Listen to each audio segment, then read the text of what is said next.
Hi hello ಎಲ್ರಿಗೂ ನಮಸ್ಕಾರ. Welcome back to my mini vlog. ಇದು ಶನಿವಾರದ ಮಿನಿ ವ್ಲಾಗ್ ಆಗಿರುತ್ತೆ. ಇವತ್ತು ಯಾಕೋ ಕಾಲೇಜ್ಗೆ ಹೋಗಕ್ಕೆ ಇಂಟ್ರೆಸ್ಟ್ ಇರಲಿಲ್ಲ, ಮತ್ತೆ ಸ್ಯಾಟರ್ಡೆ ಅಲ್ವೇ ಅಂತ ಮನೇಲೇ ಇದೆ. ಹಾಗೆ ನನ್ಗೆ ಎಲ್ಲೂ ಹೋಗ್ಬೇಕು ಮತ್ತೆ ಏನ್ ಮಾಡ್ಬೇಕು ಏನು ಪ್ಲಾನಿಂಗ್ಸೇ ಇರಲಿಲ್ಲ. ಸಡನ್ ಪ್ಲಾನ್ಸ್ ಯಾವಾಗ್ಲೂ ವರ್ಕ್ ಆಗೋದು ಅಂತ ಹೇಳ್ತಾರಲ್ಲ ಫ್ರೆಂಡ್ಸ್ ಮಧ್ಯೆ. ಆಕ್ಚುಲಿ ಇದು ನಿಜಾನೇ. ನನ್ನ ಫ್ರೆಂಡ್ಸ್ ಎಲ್ಲ ಕಾಲ್ ಮಾಡಿ ಸಡನ್ ಆಗಿ ತುಮಕೂರಿಗೆ ಬಾ ಅಂತ ಹೇಳಿದ್ರು.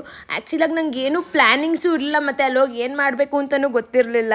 ಬಟ್ ನನ್ನ ಮೈಂಡಲ್ಲಂತೂ ಓಡ್ತಿತ್ತು, ಯಾಕಂದ್ರೆ ಇವತ್ತು ಹಿಂದೂ ಮಹಾ ಗಣಪತಿನ ಬಿಡ್ತಾರೆ ನಮ್ಮ ತುಮಕೂರಲ್ಲಿ ಅಂತ. ಸೊ ಅಲ್ಲೇ ಹೋಗಿ ಟೈಮ್ ಸ್ಪೆಂಡ್ ಮಾಡೋಣ. ಮತ್ತೆ ನಾನು ಯಾವತ್ತೂ ನೋಡೇ ಇಲ್ಲ, ಇವಾಗ ನೋಡೋಣ ಅಂತ ಹೇಳ್ಬಿಟ್ಟು ಅಲ್ಲೇ ನಿಂತ್ಕೊಂಡು ನೋಡ್ತಾ ಇದ್ದೆ. ಊರಿಂದ ತುಮಕೂರು ಹೋಗ್ಬೇಕು ಅಂದ್ರೆ ಒಂದು 20-25 ಮಿನಿಟ್ಸ್ ಅಷ್ಟೇ ಟ್ರಾವೆಲ್ ಮಾಡೋದಕ್ಕೆ. ನಾನು ಯಾವತ್ತೂ ಹೋಗೇ ಇರಲಿಲ್ಲ, ಈ ಸರಿನೇ ಹೋಗಿದ್ದು. ವಿತೌಟ್ ಪ್ಲಾನಿಂಗ್ ಹೋಗಿದ್ದು. ಆ್ಯಕ್ಚುಲಿ ನಿಜವಾಗ್ಲೂ ಬೆಸ್ಟ್ ಅಂತ ಅನ್ನಿಸ್ತು.